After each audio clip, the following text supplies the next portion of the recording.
ശ്രീ പാർവതീ പരമേശ്വരന്മാരുടെ പുത്രനായ സുബ്രഹ്മണ്യ സ്വാമിക്ക് ഏറ്റവും പ്രാധാന്യമുള്ള ദിവസമാണ് ചൊവ്വാഴ്ച. ജ്യോതിശാസ്ത്രപ്രകാരം ചൊവ്വയുടെ ദേവതയാണ് സുബ്രഹ്മണ്യ സ്വാമി. സന്താനഭാഗ്യം, മംഗല്യസിദ്ധി, പഠന മികവ് തുടങ്ങിയ ആഗ്രഹപൂർത്തീകരണത്തിന് ഭഗവാന് സമർപ്പിക്കുന്ന പ്രധാന വഴിപാടാണ് ഒറ്റനാരങ്ങ വഴിപാട്. ഉദ്ദിഷ്ട കാര്യലബ്ധിക്കായി 6 ചൊവ്വാഴ്ചകൾ മുടങ്ങാതെ സമർപ്പിക്കേണ്ട വഴിപാടാണ് ഇത്.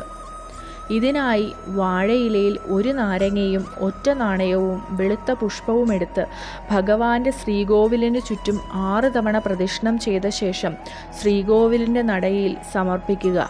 ഇതാണ് ഈ വഴിപാടിലെ ചടങ്ങ്.